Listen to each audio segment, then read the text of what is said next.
this massive storm, winter storm, that is blanketing the U.S., I thought about something. God, there are no coincidences. While most of the country is dealing with this storm, this winter storm, you have another portion of the country, which is parts of California since yesterday, have been having a swarm of big earthquakes. It's more in the southern part. There's an area called Palm Desert next to Indio. They had like 4 to almost 5 earthquakes back to back, and they all were at like a 4.5, 5.1. Even Big Bear was saying that they were experiencing that, and what professionals are saying, that they're worried that it was going to trigger more seismic activity.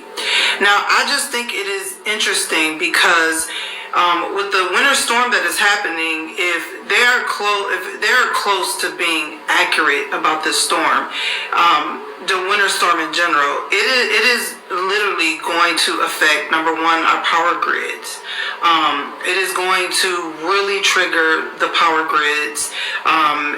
You have the emergency services. You also have our water systems. So if they're right about what they are predicting, this is very interesting to me, and I feel like it's more symbolic. And I'm not trying to be super deep. I know y'all like, here she go being deep, but you gotta think there are no coincidences. You have half of the country dealing with a whole winter storm. This storm is not just hitting one region, y'all. It is blanketing the entire nation just about, right?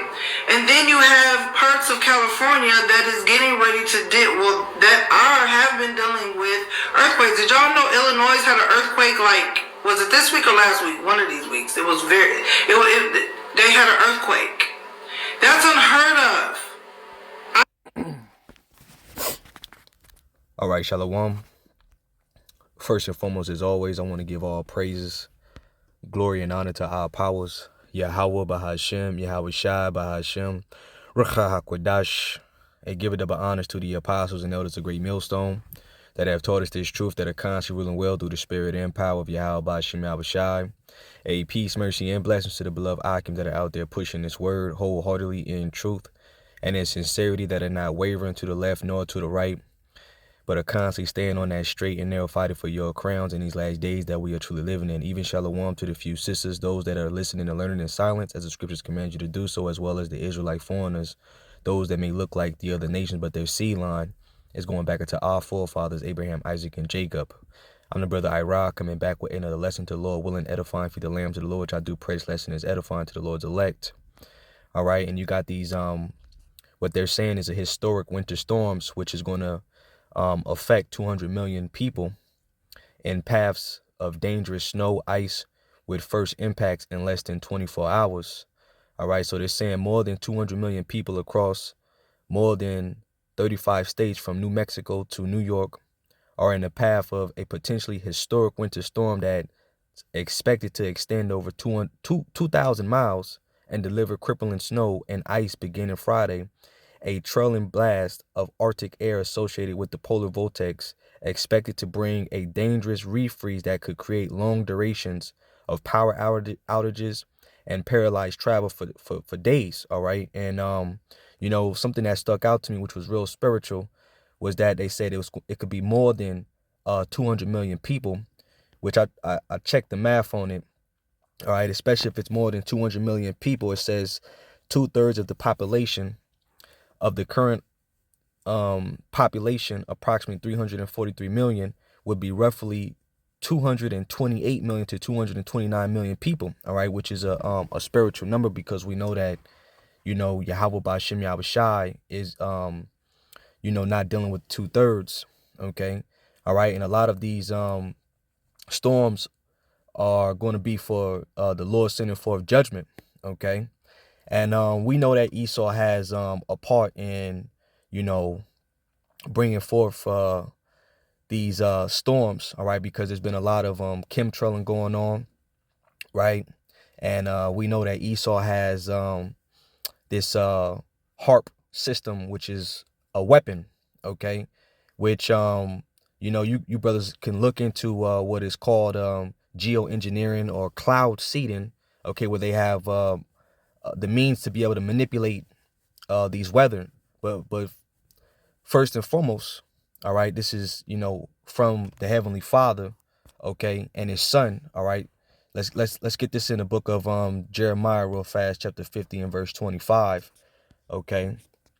All right. And for the brothers that may, be in these areas, in these states that these storm is going to hit, may Yahweh Ba'ashem Yahweh Shai be with you, okay, which we know that the Lord is with his elect, all right. And if it's in brothers' powers to do so, I encourage brothers to stock up on some extra water, try to get them really thick, woolly type of blankets that's going to keep you warm, get a little bit of extra food just in case, if there's a longer duration and, what they're even expecting to, pan out, because they're saying, these health or these services that are able to help the people, they're not going to be able to get to people in a timely fashion, okay, because there's going to be a lot of delays. The ice is going to be to a certain level to where they're not going to be able to, help people out, but, ultimately, this is why we have faith in Yahweh Ba'ashem Yahweh Shai to get us through these things. As the Lord had an example when we was in Egypt. The Lord had the land of Gershom where Israel was fine, okay, all right. The plagues didn't touch Israel, all right. So the Lord's going to do the same for us in these times as well.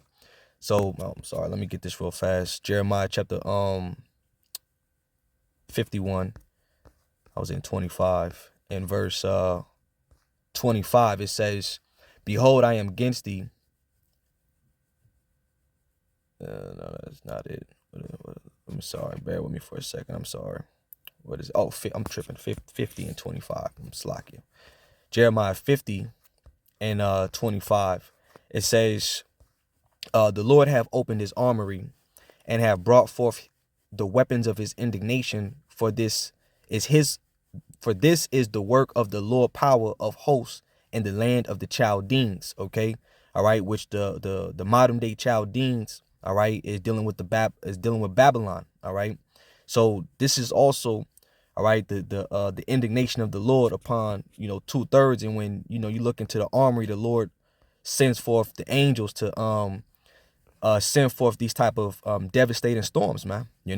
Dealing with weather patterns that are 50 degrees below, and people die and freeze in these freezing temperatures. Okay, it's not nothing nice. I work inside of a one of those 15 below type of 20 below degree freezers. And when your body gets to a certain temperature, man, the pain is excruciating. The pain hurts. Okay, so people getting ready to experience these type of situations. All right, so this is the word, which is Awatzazar, all right, in the Hebrew, which is treasure storehouse. It says straight to the point, the magazine of weapons, figurative of God's armory, storehouses of God for rain, snow, hail, wind, and sea. Okay, all right, so this is what Yahweh Ba'ashem Yahweh Shai is sending all over Babylon. Earthquakes are ramping up. There's been a lot of earthquakes here in California. Okay, a lot of weather patterns been changing. Unnormal fog and rain and heat. It's been all over the place. All right, out here in Cali. So something is definitely up with these devils. All right, doing what they do. So let's check this other video out by Redacted. Let's go there and let's see what they got to say. Will we see a major grid collapse across a huge portion of the United States? All signs seem to be pointing to yes. A destructive, potentially catastrophic ice storm is forecast to impact the South this weekend. Widespread ice will cripple travel, cause major power outages, and downed trees, power lines, everything. This is a rare high-impact event, as it's being called. Potentially the worst in decades since what we saw in Texas back in 2021. Just take a look at the map here, and you get a sense of what we're seeing, where that...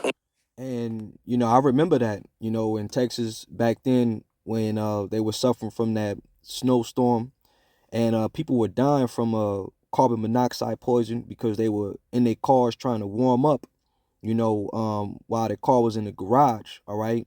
So you had people that were living outside in their cars, freezing to death. Pipes were being frozen over, so they didn't have no water. Okay. And people out there starving.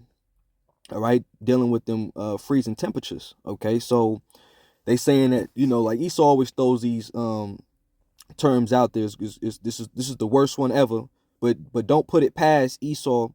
All right, for bringing these type of situations. Okay, because the scripture said that the power is in his hand. Okay, and that he takes peace from the earth. He doesn't deal righteously. He destroys lives through many nefarious ways, man. All right. So when we call these Edomites the devil, they do devilish shit like this. OK, they're not afraid to take lives off the earth. All right. But this is also the bidding of Yahweh Ba'ashem Yahushai. OK, matter of fact, let's get another precept real fast. All right. In the book of Ecclesiasticus. OK, chapter 43 and 13, it says, by his commandments he maketh the snow to fall a place, and sendeth swiftly the lightning of his judgment.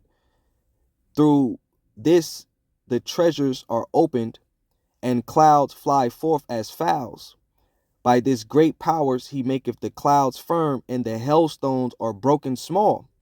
And his sight the mountains are shaken, and at his will the south wind blows. All right, so the Lord used the angels to send forth these different judgments through the elements. Okay, right, the mountains shaking through earthquakes. All right, the snow to fall. Right, which these things are in the right season and in the right time, they're very beautiful and marvelous to look at. Okay, but the devil has weaponized these things, okay, to destroy lives, man. All right, and they're on a mission to depopulate right now. Okay, all right, they're doing all type of manners of wickedness throughout the earth, enchantments. All right, and we're seeing that in full effect as we speak. All right, and this is why we say that we all gotta cleave unto Yahweh Ba'ashem Yahushai. All right, because see, they're turning up the heat upon everyone right now. Okay, so let's go back.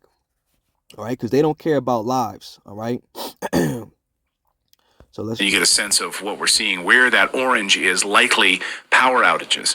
Highly likely at this point, with all of that ice that's going to descend upon that region. The National Weather Service says great swaths of heavy. Yeah, and just another point, power outages, no electricity, right? Because you got the three connection grid. You got the eastern, you got the western connection grid, and then you got Texas that has their own power grid, right? But then that over the years, what Esau's been doing is they've been remodeling these homes. So if you got moved into a new home or of that sort, they took out the chimneys, man. A lot of these houses nowadays, they don't have chimneys, man. Because they put everything on the electricity. Okay, so you people getting ready to try to keep themselves warm, and the electricity bill's gonna go through the roof. People can't really afford these things, right? And they're going to make it hard for you to be able to survive, man. Because if you had a chimney in your crib, you can open the chute, you can put your logs in there, you can buy you a couple logs, stick close to that fire, and you be straight. But they've been doing this, changing everything up on purposely, okay? So that way you have to depend on them, all right, for everything, all right? And again, Esau does that all by design, man. So let's watch some more. Just want to put my spiritual 2 cents in. Snow, sleet, treacherous freezing rain could begin on Friday across parts of the nation's midsection. Here is their latest message. They've now upgraded their forecast. Confidence is high that a significant storm will occur, but not on specific details of the storm track, timing, and precipitation amounts. But one thing is clear, according to Matt Randolph, that this is going to be devastating from an ice perspective. Watch Matt Randolph. I've been waiting to talk about the storm that's coming this weekend because I didn't want to freak people out.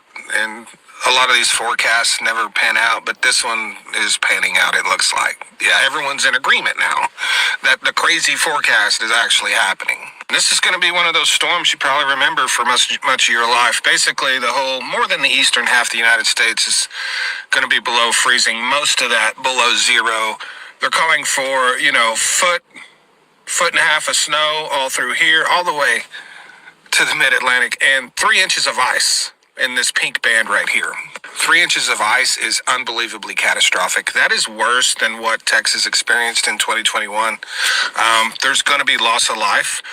Anywhere there's 3 inches of ice, there's no power. You hear that? He said that is definitely going to be loss of life. Okay, all right, and that just shows you the severity of this snowstorm that is getting ready to come through. All right. Matter of fact, let's go right here to the book of Psalms, chapter 147 and 15. It says, "He sendeth forth his commandments upon the earth. His word runneth very swiftly," right? Because Yahweh B'Shem Yahushai's mercy is going forth right now, okay? All right, through the World Wide Web. That's the main highway of receiving this knowledge, okay? All right, and hearing the names of the Heavenly Father and His Son, okay, in order for you Israelites out there to repent, you so-called Negroes, Hispanics, and Native American, the Seminole Indians, okay? All right, these things are being sent as scourges for the amendments, you see? All right, but through the stiffness of your heart, through rebellion, right? And you constantly harden yourself, all right? The Lord sends forth his judgments on those that don't want to get right, okay? It says, "He giveth snow like wool, he scattereth the hoarfrost like ashes, he casteth forth his ice like morsel. Who can stand before his cold?" Okay, see, only if the Lord has mercy on you can you be able to, make it through these type of situations, all right? And that's if you turn to him, okay? So the Lord will use people as an example, okay, that he'll take the spirit off of the earth, all right, so that way it can scare the shit out you so you can get right, So, this is why we say it's time to fear the Heavenly Father and his Son, all right, and don't take him lightly, okay? It says, he sendeth out his word and melteth them. He causeth his wind to blow and the waters to flow, all right? So there you have it. Let's go back. Anywhere there's 3 inches of ice, there's no power. There's not going to be a power line that's not on the ground when there's 3 inches of ice. And emergency services aren't going to be able to reach you because there's 3 inches of ice. And then lingering. So what'll happen is that this is going to linger then for days. So these emergency service crews will not be able to get there. But the real heart of it is the grid. Colonel Rob Maness has been kind of preaching from the rooftops about this for years. And really as an energy expert, and we wanted to bring the Colonel on to talk about this. Colonel, maybe you can give our audience a little backstory about how you've been warning about this for years from an energy perspective, and then I want to talk about how prepared we actually are. Thanks for having me on, Clayton. Look, I've been warning about this, especially in regards to Texas, since I was a wing commander at Kirtland Air Force Base in Albuquerque, New Mexico. In the winter of 2011, we had a devastating storm like what you're about to see here. And Texas was not able to generate enough natural gas for heat in its state, so they cut the pipeline off to states like New Mexico, which had a direct impact not only on the national security efforts that I was working on, but the 23,000 people that lived and worked on Kirtland Air Force Base, every major city in New Mexico. And I haven't seen anything that attempts to rectify that situation. So we have a natural gas capacity and delivery challenge that still exists in some form. I'm not sure exactly how bad it is now. I'm sure we've been working on it, but it still exists from the reporting that I've seen and who I've been listening to. And then there's electrical power generation. Folks, we have spent the last decade or more slowly destroying two things about our electrical power grid. It's called reliability and capacity, the ability to deliver the power to your home or whatever facility you're looking at. So you have to have a reliable capability to generate power, and by adding things like wind in too large a numbers, adding solar before it's technically capable of reaching a reliable state to help power the grid needs that we have today, and then decreasing reliability on nuclear power plants, and also increasing our reliance on natural gas power generation, which hurts the natural gas delivery that's going to homes to run heaters in the same situation. So we have all of these situations that we have slowly destroyed this reliability and capacity issue with, and then layer that on the fact that every control over the grid system nationwide is digital. And there's a cybersecurity vulnerability to that. All you have to do is look back a few weeks at the attack on Venezuela and the president of the United States informing everybody, well, we shut all the power off. And these weapon systems and the communication systems the government relied on can't operate without that power. So there's a vulnerability in what's called the SCADA system, which is the digital controls for all of the electrical grids, no matter what utility company or what government is operating it. All of those things exist, and that's what I'm concerned about. You know, when we look at a state the size of Texas, we don't have enough battery storage capability yet for the solar parts of the power system in order to be able to make up for that. I think it's only about 14 gigawatts, and in a severely cold situation like this over a number of days, and it will take at least 3 days, probably closer to 4 to 7 days for the ice parts of this forecast to clear out. I went through an ice storm when I was a young man in West Tennessee with my grandparents that had 3 inches of ice, and it took over a month. Yeah, so, being stuck in like that, you might just have to sit still for a minute, and that's why, again, for brothers out there that might be dealing with this particular situation and hearing about this news, it's best to just grab you a little bit extra, some extra water, some extra blankets, if you ain't got nothing real thick, grab these things before it hits hard, all right, because you might be stuck in, but at least you know that, the Yahweh Shema Shai put the spirit on you to take care of yourself, all right? But we know that the Lord, got all the Akim as well as your families out there, all right? Because the Lord covers, all right, his elect, okay? But, yeah. All right, they've been saying that these power grids, okay, haven't been reinforced and haven't been upgraded, all right, which they've been doing that on purpose because they've been saying for the longest now to expect some type of major attack, cyber attack on a power grid to shut everything down. All right, so total blackness, total darkness, that's another plague that's getting ready to come to the land, okay? All right, it's getting ready to get real spooky out here. You know what comes out in the dark time, all right? So prepare your mind for these things, okay? So let's keep watching a little bit more on this. For them to get electrical power out, thankfully they had natural gas for their heating system when we didn't freeze to death, but not everybody's in that situation. So I'm very concerned that Texas's grid will first become overwhelmed and they won't be able to do those things that are necessary to do to get heat to folks. And I think the cause for concern about potential deaths and fatalities is real. I've been watching this system for the last few days myself. It certainly looks like the forecast is going to be true. I had a speech in Austin, Texas, scheduled to give Saturday morning, and the folks there canceled it because of the weather forecast and the weather concerns that they see developing already. So it's a tough situation. I don't think we're there yet. We're probably better than we were in 2011 and in 2021 when the last issue occurred, but we're still going to have some challenges and problems. You know that toxins and microplastics are everywhere. You think, no, I don't eat, plastic food or plastic. And in fact, kimchi won you from darts in the gut. Like a lot of these things were up to snuff, but one of the glaring problems still, as you point out, is the natural gas issue. So I know we're talking a lot about Texas here, but really it's going to go all the way through, right? All the way through the South.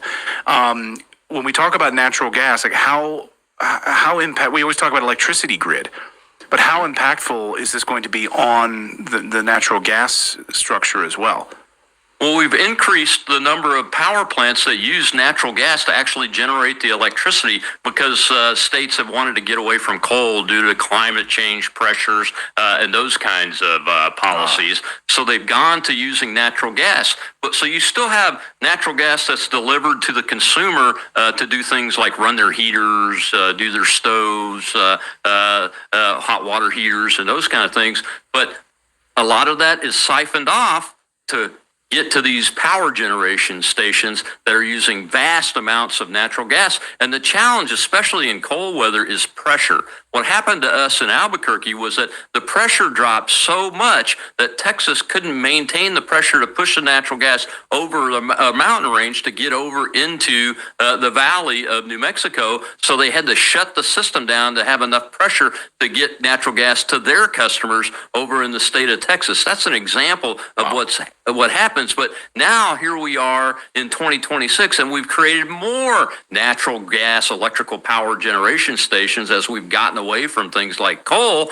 And that natural gas is also required to have large amounts of pressure. And all of these systems are linked together. The gas systems are in one way or another. And as that pressure decreases, the ability to deliver gas, to run the electrical power generation, or even the gas heater in your home, if you have a natural gas heater, is going to diminish over time. And the colder it gets, the more rapidly it gets colder, the worse that problem is. I mean, at the heart of all of this, Colonel, is that we're going to see massive power outages. And the question is, how long will these power outages last? Well into the following week, right? So it's not, maybe you and I could be like, hey, let's just get in the car and go and get out of this storm path and take the dog. And a lot of people just can't up and leave. So what are people supposed to do? I mean, how can they prep for this, if at all? Make sure that you have space heaters that don't require electricity. If you can get space heaters that run off of kerosene, that's better. But also make sure you look at the safety concerns with space heaters running off of kerosene. We lived that way when I was a kid in North Africa, using nothing but kerosene space heaters. But we had to be very careful about not killing ourselves with the gases that come off of them inside rooms and buildings and those kind of things. You could leave the area if it's possible for you to do that. But the main thing is make sure you can get heat and access to water and don't rely on the electrical system in order to do that. Now, if you have a propane tank in your yard and your heater runs off propane, you're set. If you have fuel oil and you have a fuel oil tank, then you're set. You'll be able to get the heaters lit off and those kind of things going. But with a pure electrical system or a natural gas system delivered from a central pipeline, it's going to be very difficult, and don't rely on that in this case. You mentioned the other thing about how long it's going to last, Clayton, I haven't mentioned this because it's the low-tech side, and that is we have made a really good effort in the utilities to put residential electricity underground, the electricity that goes from the distribution station to the homes and everything, but not everything is underground. If you go to Louisiana and up here in northern Mississippi, all over Mississippi, really, in the South, we still use wooden utility poles with wires going across them. And all of those collect what? They collect ice. That's what breaks the wires and causes the system to go down. And there are thousands upon thousands of these that have to be repaired, and that extends the time that it takes to get out there and get electricity restored. That's a great point. I was speaking to a friend who runs a solar company, and he said most people don't understand. Yeah, that's great that you've got lines underground in your neighborhood, but it's the substations that can also be hit and hit hard. And then yes, you still have a lot of that infrastructure. I'll get you out of here on this, Colonel. You mentioned water, and I've seen this in some of the reporting now too from the National Weather Service and others.